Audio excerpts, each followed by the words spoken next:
welcome to my channel. Today we're going to talk about another important subject in Python programming, which is called conditional statements. Now, conditional statements is very essential in programming in object-oriented programming languages such as Python. So I would really urge you to stick with me till the end, and you're not going to regret watching this video. Alright, so conditional statements are used to execute different block of code based on whether a certain condition is true or false. So Python support, basically we could say three type of conditional statement. This is the first and most basic type when we use one if statement. So here we're essentially saying that if x is greater than 5, then I need you to print this statement for me. And if the x is not greater than 5, then this should not get printed to the console. So let's go ahead and run this. Run app. See, x is greater than 5 because our x is equal to 10. Now, another thing to be aware of, as I mentioned in my previous video, in Python, indentation is very important. So we need to indent. So if we do not do that, we're gonna get error. As you can see, like this cannot be here. Whereas in other programming languages such as Java or JavaScript, this does not matter. But in Python, this is very important. So be aware of this situation, guys. Now, the next one that we're gonna go ahead and talk about is, I'm just gonna paste it here, because if I want to type it, it'll take longer. So the next one is if else statement. So this is, we're adding an optional part to the if side of our condition.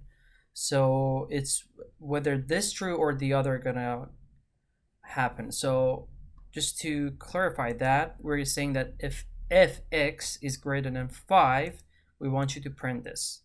But if whatever else it is, so if x is like less than 5, which is the only thing that could happen here, except the x is greater than 5, then in that case print x is not greater than 5.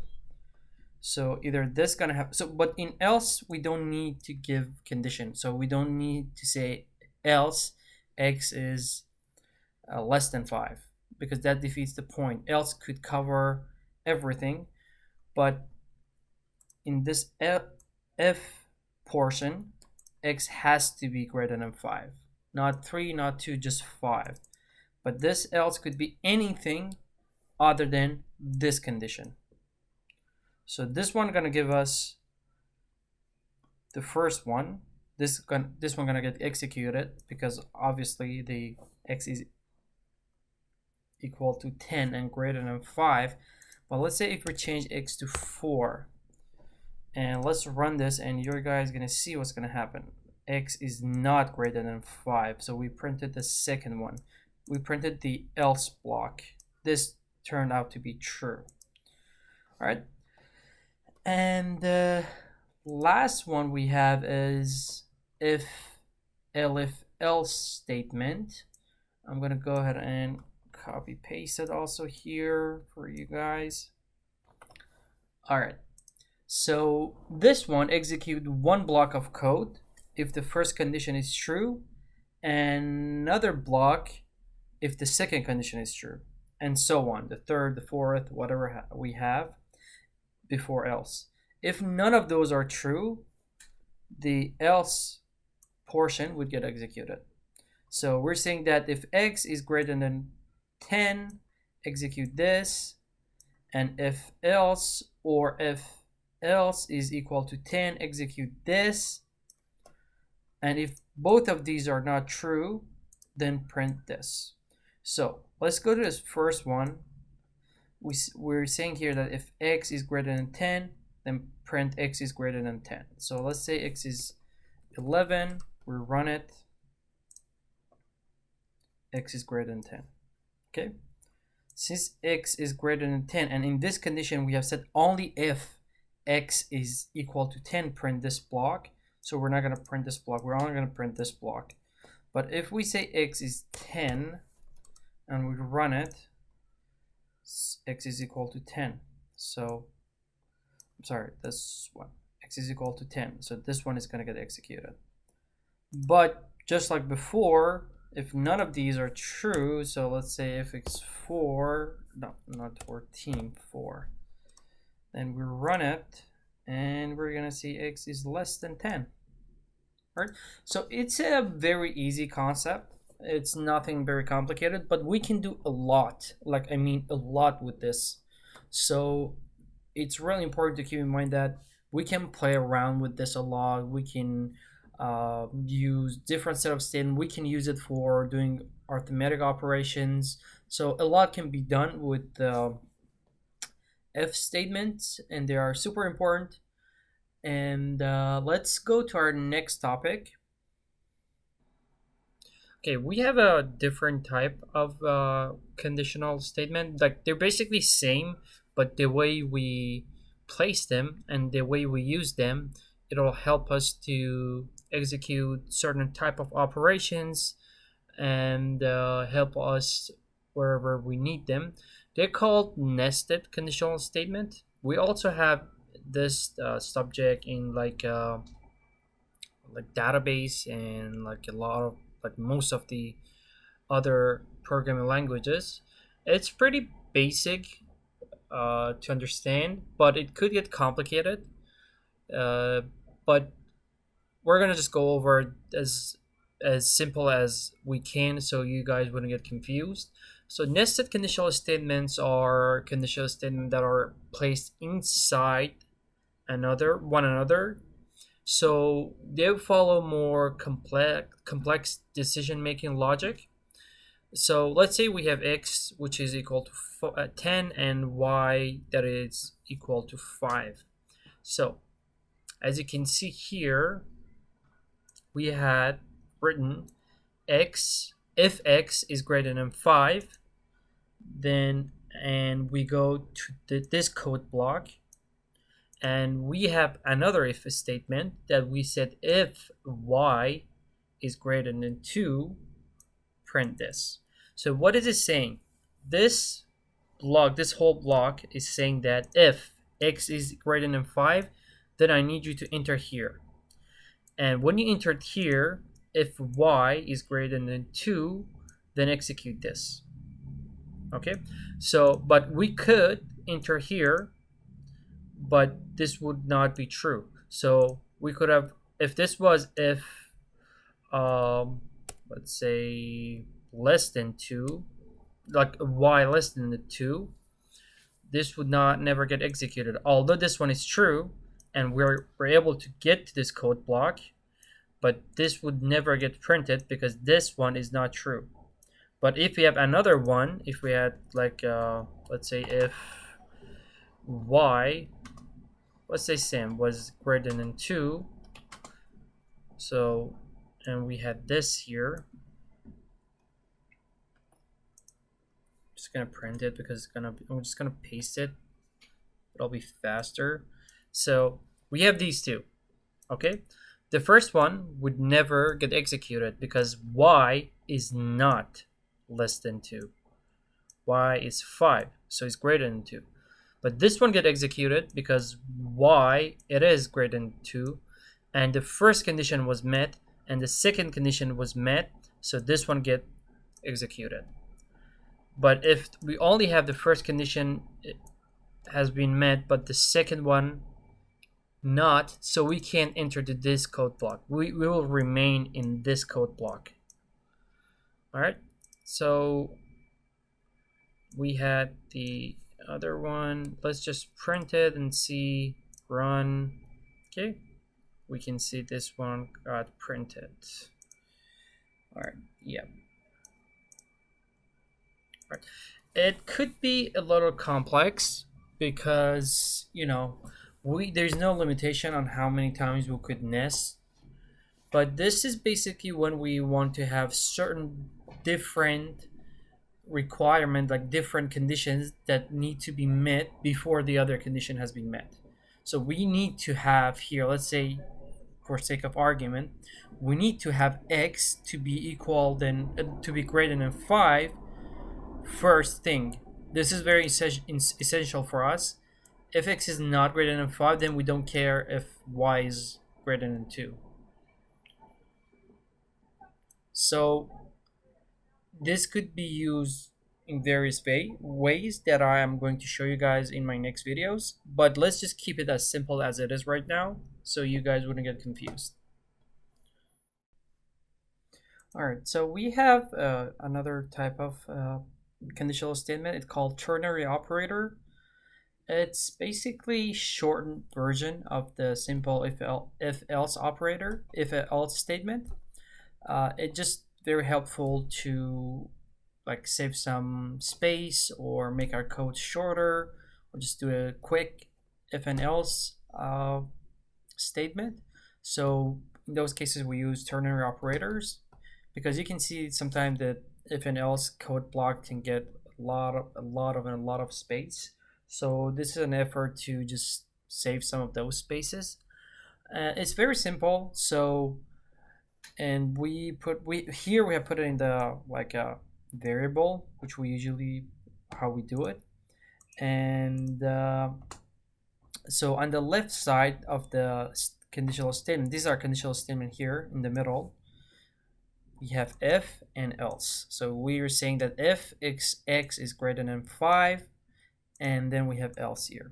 So on the left side of the if, we put the statement we're wishing to print in the case of this condition is true. So we want to print greater than 5 if this condition is true. If this condition is false, or if this condition is else, whatever else it is, we want to print this side. So the way we should look at this is that the conditional statement is in the middle. If our condition, then else. Then on the left side, the if part, and on the right side of else is the else part, the else code block and the if code block. Okay, so when we go and print this should give us greater than 5, because obviously x is 10. So run greater than 5. So if we have, let's say 4, we go to run, and this part got executed. It's very simple. All right, let's go to the next part.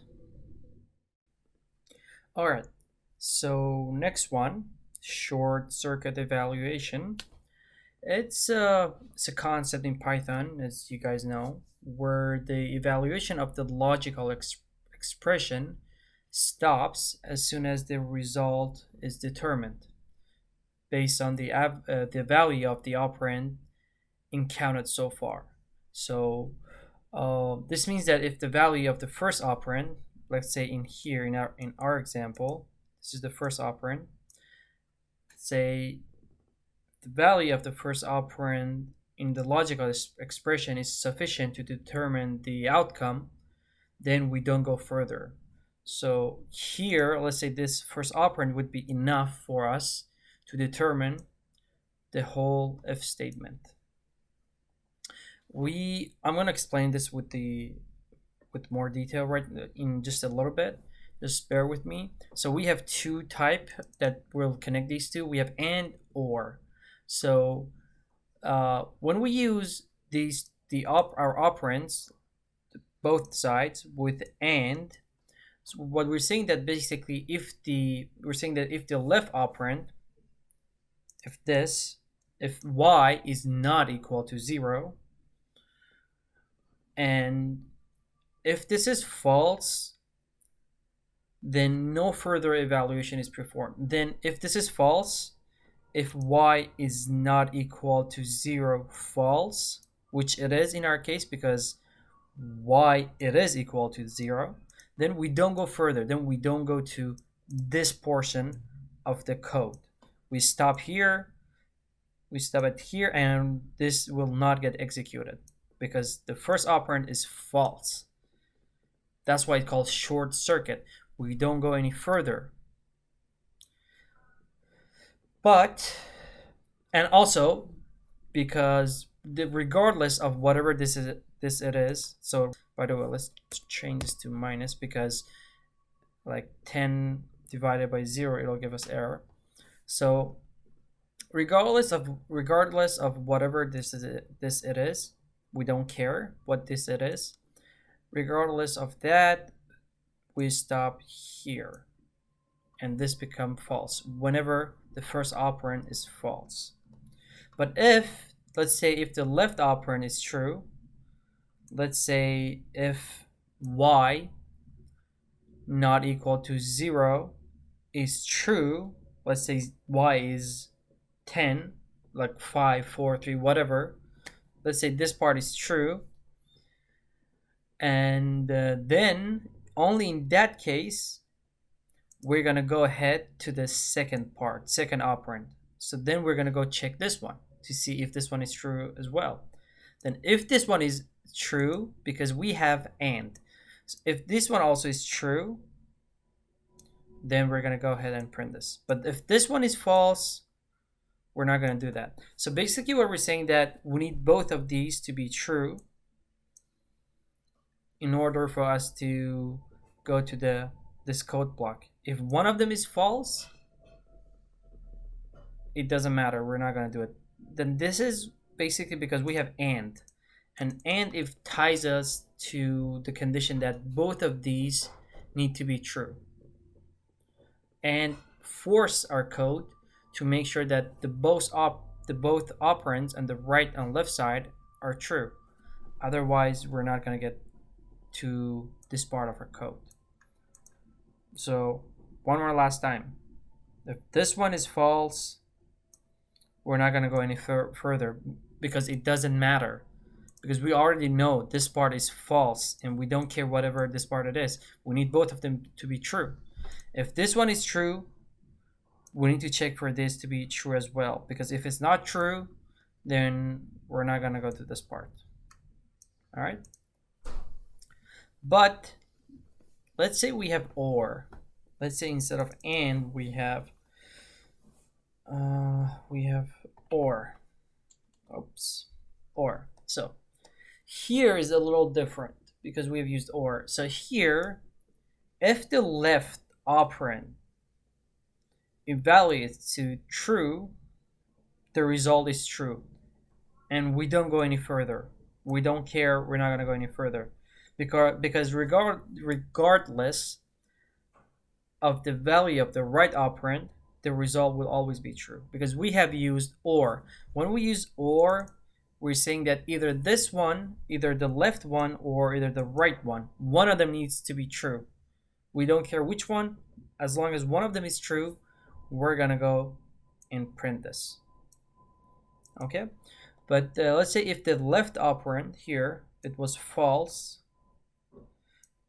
then we need to go to check the next operand. We need to go check the right one. If this one was true, then we're gonna print. If this one was false too, then we're not gonna do anything, because both of them are false. When we use or, we need for one of them at least to be true. If the left one is false, we go and check the right one. If the right one is true, if the left one is true, we don't go check for any further, because we don't care. We already have the true one. But when we used and, it was exactly opposite. So if we had one false, especially if the left one was false, we don't care about the right one. We don't go to it. We were looking for the false when we had and, to make our condition to not go and print this block. But here, it's opposite. Here, if we have only one true, that would be enough for us to go to our print code block and print our statement here. All right, so this is it. I can go ahead and print it to see what's going to happen. Let's see, x is greater than 2 times y. So we used or, and this one was false, but this one was true, because 10 minus 0, it'll be 10, and 10 is greater than 2. So this one became true, this one was false, but since we used OR, we're going to go ahead and print it. But if we had AND, let's say AND, and we want to run this, we're not going to get anything because this one is false. Now, it is true that this one is correct, but we don't care. All right, and this was the short circuit evaluation. It's very simple. It's way more simple than you think. And yeah, you just need to learn the and or. I have a video about that. You can go ahead and check it. And when we in few lessons back, we went and had a full tutorial about the and or. So if you want to know more about it, you can go ahead and check that video. All right, let's go to our next and last topic in decision making. All right, the last one is Truthy and Falsy. It's very simple. All right, so in Python, values are considered either truthy or falsy, so then evaluated in Boolean context. What I mean by that means that truthy values are those that evaluates to true, and falsy are the one that evaluates to false. It's very simple to guess what values they are because you know, like truthy are values that are non-zero, numerical values such as they're not zero, they're any integer, any values other than 0, any floating point numbers other than 0. They're non-empty sequences, so not empty lists, not empty tuples, not empty sets, dictionaries, or strings. So if we have a, let's say, empty string, if we have something, a variable without a value, or we have a list without a value, if we have a tuple without a value, we have set it to empty. That is falsy. That is not truthy. Truthy values, they always have a value. They're always they're always not 0, and they're always not empty objects. So if we have instances of a custom class, classes are another topic that we're going to talk about in Python very soon in very few more videos. We're going to go over those. If you have a like instance of a custom classes or that are not empty, those are truthy. But falsy values, they're more, as I said, they're like 0 numerical values, like 0, like 0.0, or empty sequences, or none or false. They're also falsy values. So I have just few examples for you guys here because we don't want to go over this crazy. So here we're saying if 10,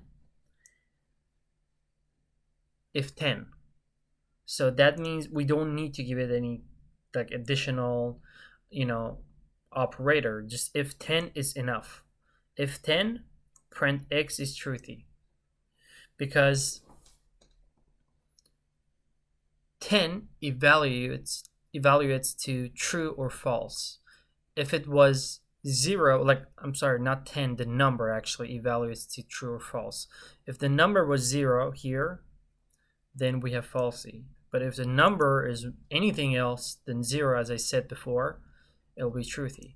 So to print this, we're going to go here, run the first one.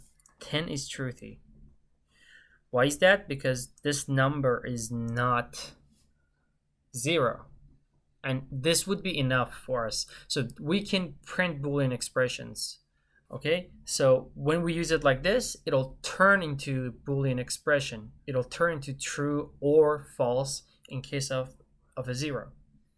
Okay, this one, if this is a list, 1, 2, 3, and is not empty, so it's truthy. So non-empty list is truthy. So we should see this here. Non-empty. Okay, I need to drag this up. Come on. Cooperate. Okay, I don't know. Sometimes this happens. Okay, this one is easier from this slide bar. Okay, not empty list is truthy. Okay, if hello is a string and is not empty string, so we're gonna print it here. This one is gonna get printed. You see here, non-empty list is truthy. Non-empty, actually this should be a string. Let's see what is happening here. I think it's the one below it. Yep, not empty string is truthy. Now we're going to falsy values. So if 0, same as here, same as 10, but this time is 0.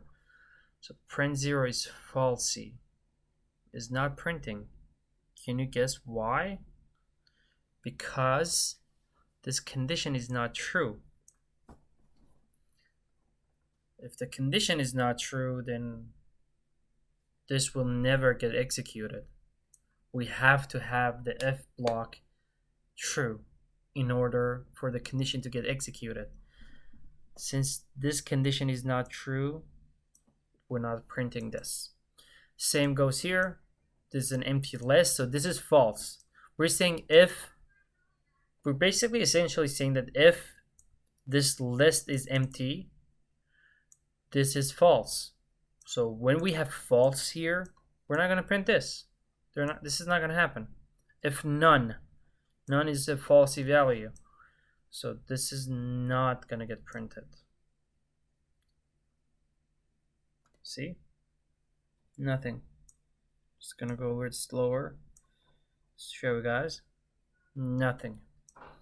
So this is another thing in Python. We need to have, I think I mentioned this earlier, but just let me clarify again.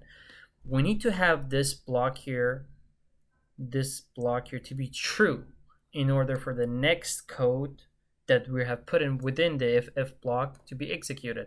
If this part is false, then we're not going to print this part. So in truthy and falsy values,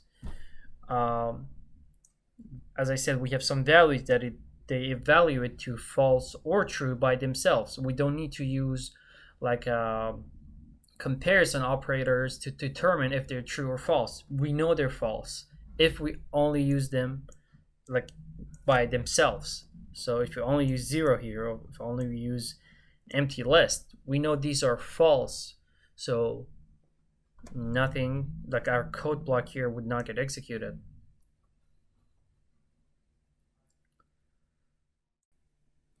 Okay, thank you guys for watching this video and sticking till the end with me. I really hope that you enjoyed and you learned this part of Python coding, and we went through a good and essential topic today. And please check out my other videos and Python programming tutorials, and give me a like, comment, or subscribe if you enjoyed watching this video. Thank you.